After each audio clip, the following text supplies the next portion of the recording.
I am 95 years old. Exactly 3 years ago, my son and my daughter drove me to a beautiful, sterile building with manicured lawns, kissed me on the cheek, and drove away. They left me in a nursing home. For 1,095 days, I believed I was discarded. But yesterday, I finally found out the real reason why. And what I discovered will completely shatter the way you look at your own family, your own career, and the lies we tell ourselves in this country.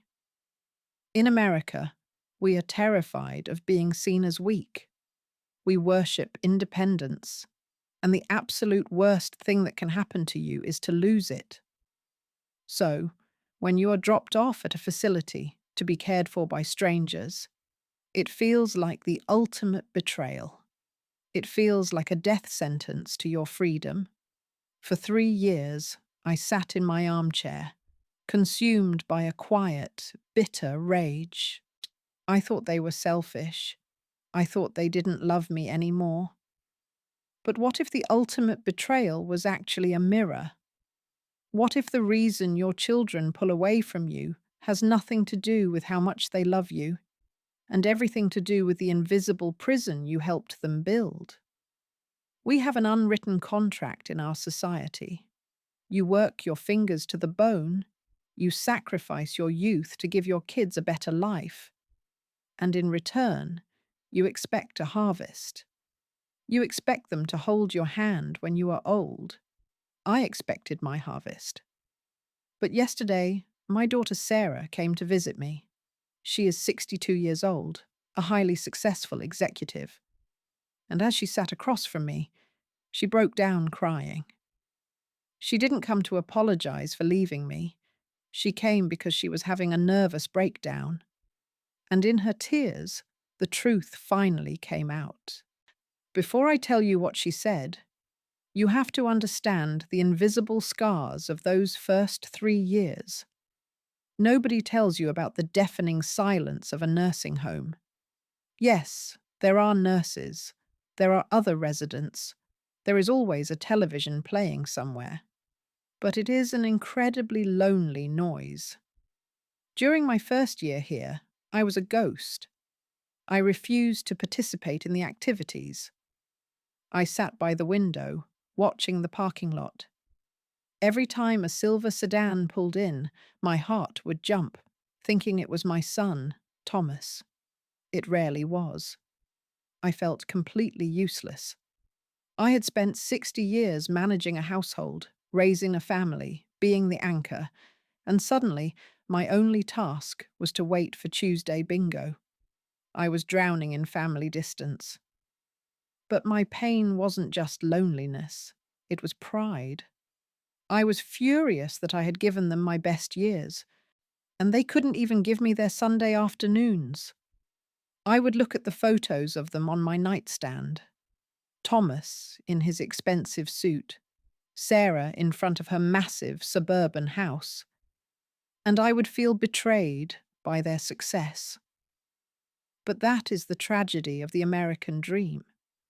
We don't just lose our physical independence, we lose our emotional independence. We tie our entire meaning of life to whether or not our children have the time to validate us. We become beggars for their leftover minutes. So yesterday, Sarah sat on the edge of my bed, her hands trembling. I looked at my brilliant, wealthy, successful 62-year-old daughter, and I realized she looked entirely empty. She confessed to me that she and her husband were on the verge of divorce. She told me that Thomas had suffered a mild heart attack a year ago and hid it from me because he didn't want to worry me. They hadn't abandoned me because they hated me. They abandoned me because they were drowning.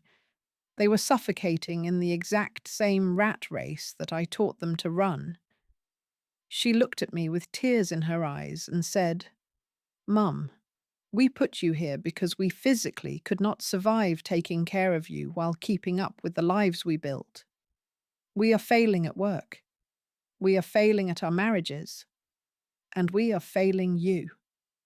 And in that exact moment, My 3 years of bitter resentment shattered into a million pieces.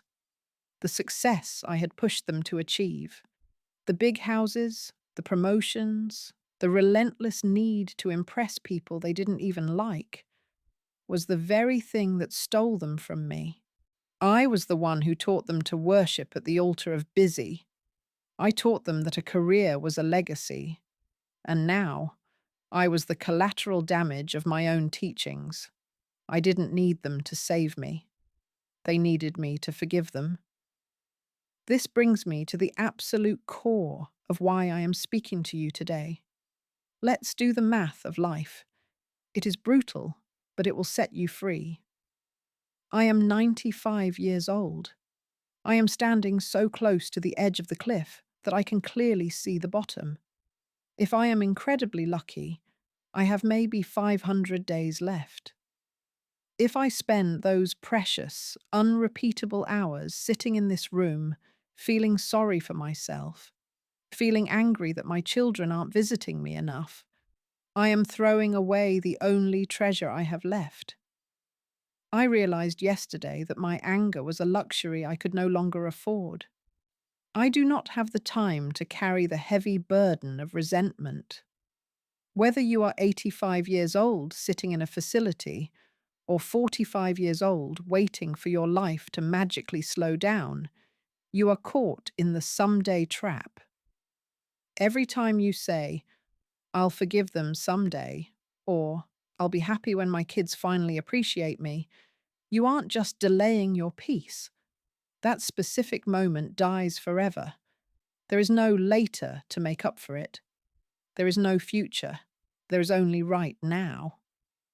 I looked at Sarah and realized I couldn't base my emotional survival on her ability to visit me.